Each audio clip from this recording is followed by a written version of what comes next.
¿Qué tal? ¿Cómo les va? Bienvenidos a otra emisión de Un Mundo Alucinante. Hay una frase que define a nuestro escritor invitado de hoy.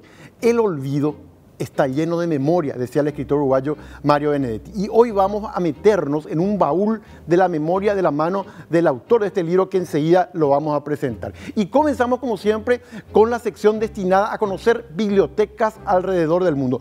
Hoy vamos a trasladarnos justamente a una imponente biblioteca en la ciudad egipcia de Alejandría, en la costa del mar Mediterráneo. Allí en la antigüedad, acuérdense que existió una biblioteca de las más famosas en su momento, la Biblioteca de Alejandría, que fue destruida. Esta biblioteca fue construida precisamente en conmemoración de esa antigua biblioteca de Alejandría, que fue destruida en la antigüedad. Lo que intenta es reavivar la brillantez de aquella biblioteca. Escuchen cuántos libros se estima que podrá llegar a tener. 20 millones de libros. Inicialmente dispone de 200.000, pero se quiere llegar a 20 millones. La mayoría son donaciones. Además hay, fíjense ustedes, 50.000 mapas, para que tengan una idea, 10.000 manuscritos, 50.000 libros únicos y además 10.000 archivos multimedia de audio y 50.000 visuales. ¿Cuándo comenzaron las obras? El 15 de mayo de 1995. ¿Cuándo se terminaron? El 31 de diciembre de 1996. Atiendan bien, esta biblioteca consta de 11 niveles. La Biblioteca de Alejandría, en homenaje a aquella antigua biblioteca, símbolo del mundo antiguo en todo el conocimiento. Y nuestra sección de los libros a la película. Hoy, probablemente con una de las mejores películas de terror de todos los tiempos. ¿El libro cuál fue? Ira Levin publica un libro llamado El bebé de Rosemary en el año 1967. Al año siguiente, Roman Polanski, con la interpretación insuperable de Mia Farrow, traslada eso al cine. ¿De qué se trata?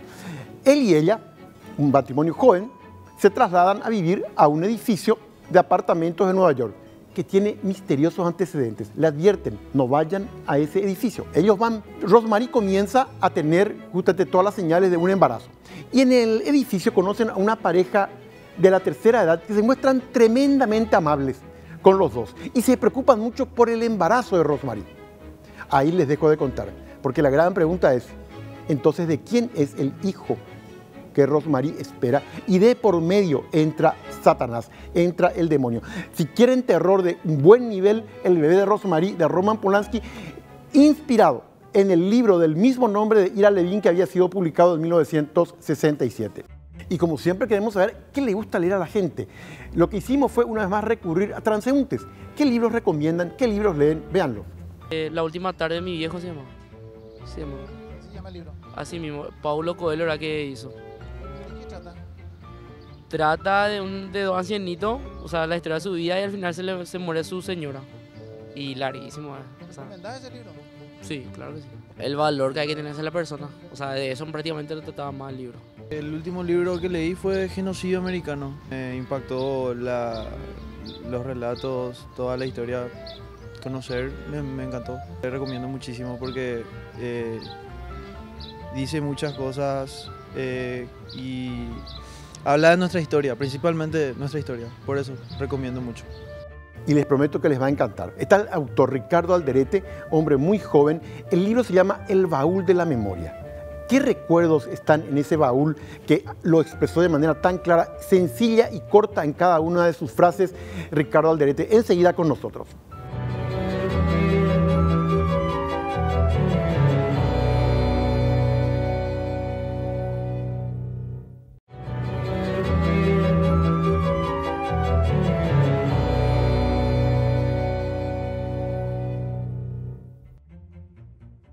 Y yo les decía que nuestro invitado de hoy, Ricardo Alderete, me decía una frase antes de comenzar la entrevista. Carlos, el olvido está lleno de memoria, permanentemente recordamos. Es una frase de Mario Benedetti. Acá está el autor de El baúl de la memoria, Ricardo Alderete. ¿Cómo te va, Ricardo? Súper bien, Carlos. Muchas gracias por la invitación y por este espacio que me das también finalmente. Al contrario, El baúl de la memoria. ¿Cómo surge y qué inspira este libro que tiene como micro relatos? Bueno, el estilo de microrelatos en realidad me gustó mucho al leerlo a Mario Jalay Mora, te comentaba también, ¿verdad? Esos microrelatos que tienen inclusive un final inesperado. Entonces, en esa inspiración empecé a escribir relatos personales, cosas que vivía, en un periodo de tiempo de mi vida estuve un año lejos de mi país, de mi casa, mi familia, y era como que toda experiencia que uno vive, desde ir al súper, desde levantarte, ir a la universidad, en una nueva cultura, en un nuevo país, todo, absolutamente todo era nuevo y me inspiraba a escribir, a dejarlo eso como un recuerdo. Y más que eso, era como la intención de que quien lea lo que yo estaba escribiendo pueda identificarse con esa experiencia particular, pero sentir la propia. Entonces ahí nació eso. Muy logrado. Quiero leerles brevemente lo que es. Este es un relato, tiene 3 líneas. Eran solo 2 personas rotas que se abrazaban.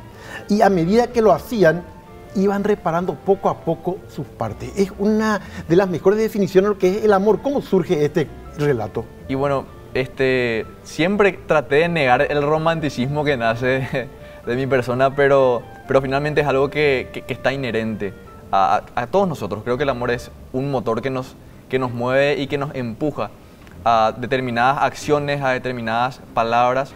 Entonces, quise retratar en un abrazo lo que, como te decía, quien lea pueda sentir. Cierto, un abrazo es finalmente un momento en el que quienes se están abrazando se están reparando de alguna u otra manera. Fundamental en este mundo totalmente individualista. Y hay una frase que creo que es en el relato Un compañero irlandés, donde decís citas con el recuerdo. Explícanos eso.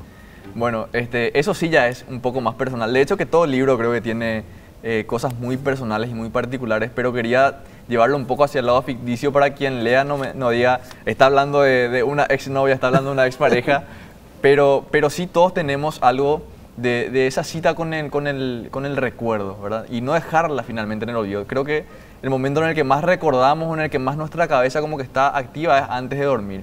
Y eran esos momentos que me llevaban a revivir experiencias, como te decía, estando lejos de mi casa, a esos momentos con mi familia, a esos momentos con alguna persona en especial. Y era como que hacía citas constantemente con ese recuerdo y con esa parte de mi memoria en particular que me llevaron a escribirlo eso de alguna manera también, ¿verdad? Y esas citas con el recuerdo, ¿cómo las tradujiste luego a este libro? Con experiencias que, como te decía, las veía día a día. Por ejemplo, un compañero irlandés, ¿cómo fue eso? Un compañero irlandés fue una noche que me senté y tenía muchas ganas de escribir, y en toda la parte, en varias partes en realidad de ese cuento en particular, tiene como cosas muy personales. Cito una maestra parvularia, por ejemplo, en parte del cuento, y mi mamá es una maestra parvularia, o sea, inició su carrera de docencia como maestra parvularia. Las idas al bar del protagonista de ese cuento lo traduje en realidad porque a mí en ese momento me gustaba mucho ir y visitar bares nuevos estando en Estados Unidos. Entonces era como que pequeñas experiencias, pequeñas partes de mi vida, quise juntarlas de alguna manera y contar en un cuento ficticio, pero quien lea eso puede decir, esto es algo muy mío también, ¿verdad? Y Sin atajos, que me impresionó mucho. Sin atajos fue, en primer lugar, un pedido de una amiga que es deportista, y me decía, Ricky, quiero que escribas algo que a mí me pueda motivar a levantarme todos los días a entrenar o a no buscar lo fácil. Y pensé también en ese momento porque yo hacía deportes allá, fui a jugar fútbol en Estados Unidos, becado también para estudiar. Entonces era como que también muy personal. El camino al éxito, el camino a la excelencia, al nivel de élite, no tiene atajos, o sea, no es lo fácil. Es el sacrificio de todos los días de levantarte temprano, es el sacrificio de elegir entrenar por sobre ir a una fiesta o salir con amigos.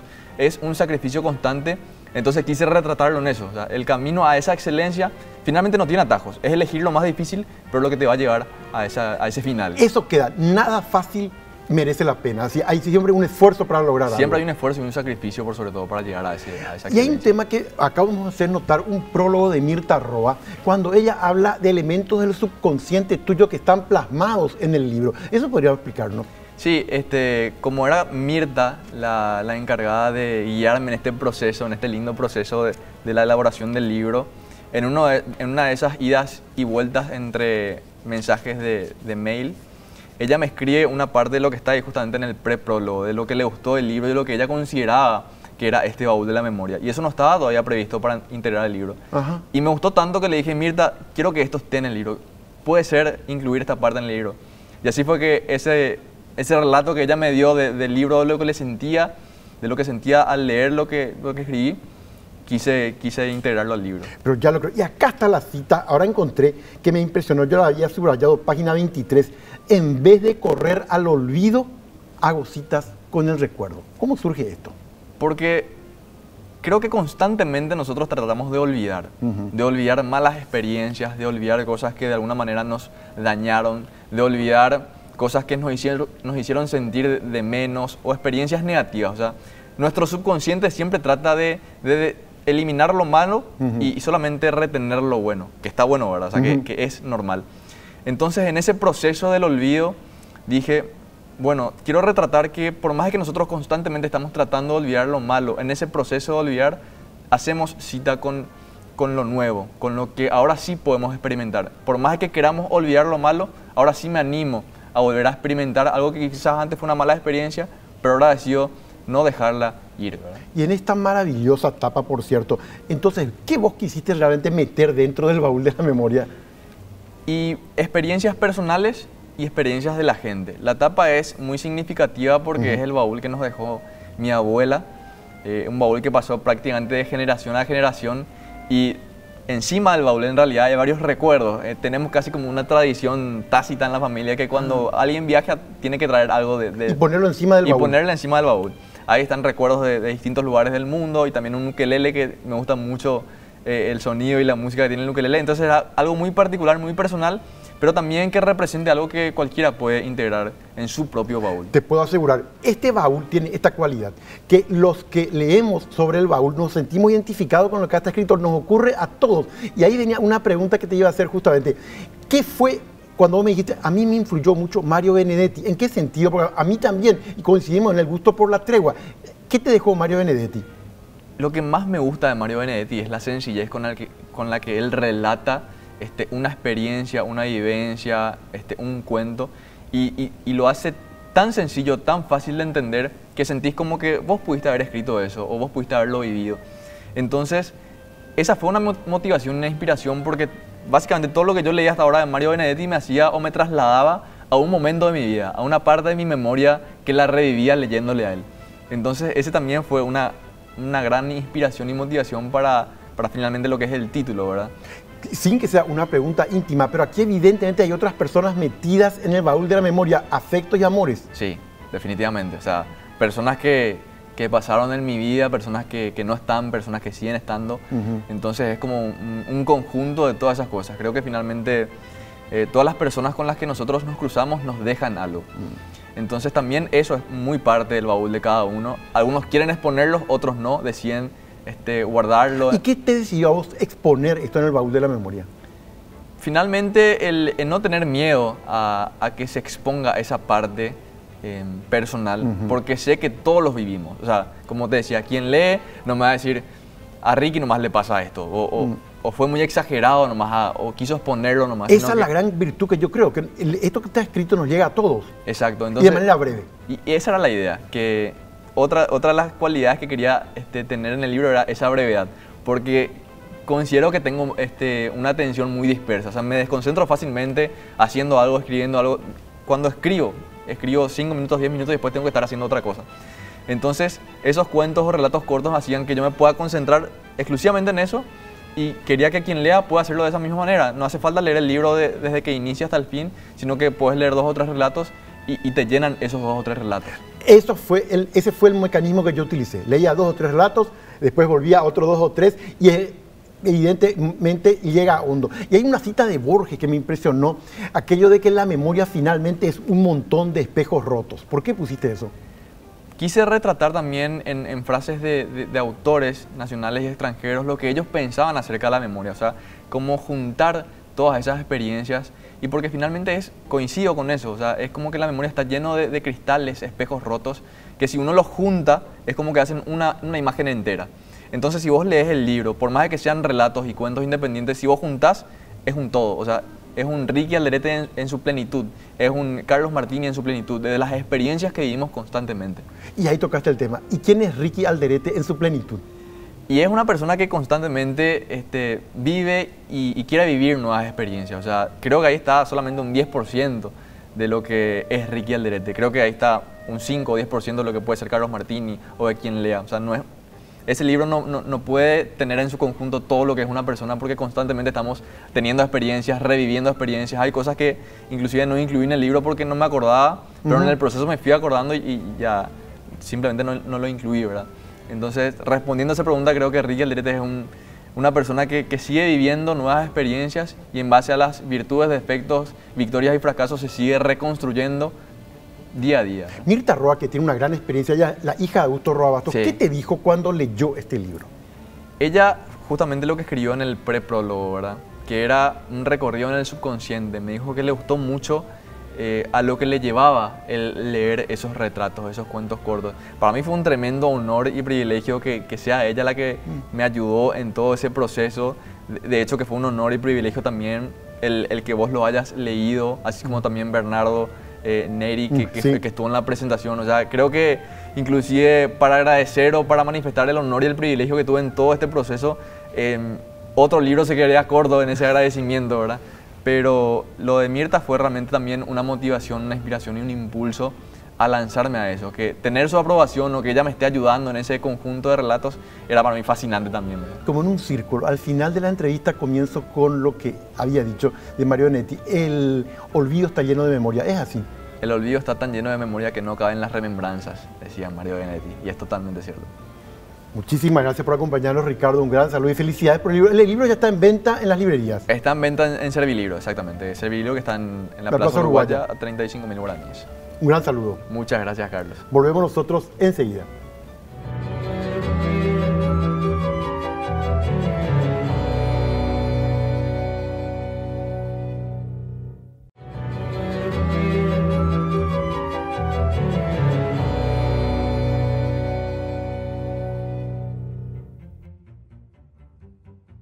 Y más recomendaciones. Los transeúntes, las personas de a pie, ¿qué recomiendan leer? ¿Qué leen? Vean ustedes.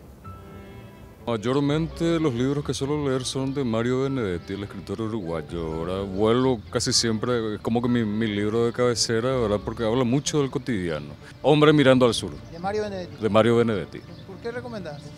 Porque trata justamente de personas que están dentro de la ciudad, ¿verdad? En el cotidiano, viendo un poco el paisaje, algo relacionado también con el tema del exilio y eso. O sea, que es una cosa bastante íntima. Y ahora llegó la sección de un libro que hace historia, sin ninguna duda. Si hay un libro leído desde el siglo XX hasta ahora es El Principito, de Antoine de Saint-Exupéry, libro de 1943. Ustedes saben que él murió al año siguiente. Él estaba en el marco de la Segunda Guerra Mundial, piloto francés, tuvo un accidente, jamás se recuperó su cuerpo, hasta en eso quedó el misterio. El Principito es maravilloso, es un ser que viene de otra galaxia y dialoga con los animales en la Tierra, y hay frases que quedaron para siempre en nosotros. Lo esencial es invisible a los ojos. Otra frase, le dice un animal al Principito: ¿sabes por qué los seres humanos no tienen amigos? Y el Principito le dice: ¿y por qué? Porque los seres humanos quieren comprar y vender todo y no hay todavía una tienda que venda amigos. Y así son como lecciones de vida. Luego habla de la rosa que para él es muy importante. Parece ser que Saint-Exupéry se inspiró en su esposa para hablar de la rosa y por qué le llegaba tanto la rosa hacia él. ¿Es un libro para niños? Sí. ¿Es un libro para adolescentes? Sí. ¿Es un libro para adultos? Sí. No se van a arrepentir de leer esta obra que sigue siendo un clásico de todos los tiempos. Publicada, recuérdense, allá en la década del 40, en el año 1943 estuvo lista esta obra magnífica que es El Principito, que en Servilibro, por cierto, ya tienen, como les mostramos en un programa anterior, la traducción al guaraní. Y en cuanto a los libros de la semana, hay un clásico de los clásicos del literato, La Guerra y la Paz, de León Tolstoy. Transcurre en el siglo XIX, el escritor ruso de esa época. Es una historia entrelazada de 4 familias. Se consideran personajes de ficción y hay auténticos que aparecen numerosos personajes históricos. El emperador ruso Alejandro I, el general Kutuzov, el emperador Napoleón. Guerra y la Paz, donde se mezclan sentimientos por un lado y todo lo que fueron aquellas guerras del siglo XIX que tenían a Francia y a Rusia como elementos centrales. La Guerra y la Paz de Tolstoy está en literato, uno de esos clásicos que uno no se arrepiente nunca de haberlos leído. Paren el mundo, que me quiero bajar. Esta es una frase típica de Mafalda. ¿Se acuerdan de aquella chica respondona de la década del 60, la mano de Quino? Pues bien, tenemos ya ahora, felizmente, la versión de Mafalda en guaraní. Así que también esto, ustedes dónde lo van a encontrar, en Servilibro de la Plaza Uruguaya. Y la Biblioteca Roosevelt del Centro Cultural del Paraguayo Americano es digna de ser visitada. Primero, no está solamente abierta a los alumnos y profesores del CCPA, está abierta a todo público. Tiene una colección aproximadamente de 35.000 volúmenes. Vamos a conocer algo más sobre la Biblioteca Roosevelt del CCPA. En el Centro Cultural Paraguayo Americano se encuentra la Biblioteca Roosevelt, llamada así en honor a Franklin Delano Roosevelt, quien gobernó Estados Unidos entre los años 1933 y 1945. Él falleció el 12 de abril de 1945 y la biblioteca se inaugura el 12 de abril del siguiente año, de 1946. O sea que tenemos 72 años de existencia, esta primera biblioteca, la primera sede. Y luego se fueron creando otras, hoy llegamos a 6 sedes. Este lugar es considerado como una de las bibliotecas más completas del país. La Biblioteca Roosevelt en total cuenta con alrededor de 35.000 volúmenes, incluidos revistas, libros, enciclopedias, diccionarios, hasta películas y documentales en DVD, incluidos juegos que también están catalogados. La colección que tenemos es no solamente en inglés, también está en español. De hecho, el 70% de la colección está en español, el resto en inglés. Nosotros pretendemos ser una biblioteca innovadora. ¿Qué significa eso? Ser más que libros. Ofrecer un espacio vivo donde las personas puedan venir a hacer todo tipo de actividades, teniendo siempre como centralidad la lectura y el libro. Pero queremos hacer más que eso. Entonces ofrecemos un espacio vivo de lectura y de encuentro, donde tenemos, por ejemplo, talleres. Ofrecemos talleres de oratoria, protocolo y ceremonial, taller literario y todo tipo de actividades que pueda tener relación con la lectura o el desarrollo de las personas. Estamos en el último nivel de la Biblioteca Roosevelt, una de las secciones más mimadas por nosotros, que es la colección paraguaya. Acá encontramos aproximadamente 7.000 volúmenes de publicaciones exclusivamente hechas por paraguayos o de extranjeros que escribieron sobre Paraguay. Entonces vamos a encontrar cosas en otros idiomas también, de gente de otros países, pero escritas sobre Paraguay. Y se divide en dos partes, la colección tradicional y la colección especial, que es la que cuidamos con más recelo, porque son materiales ya que cuentan con una cierta antigüedad y tienen otro tipo de trato.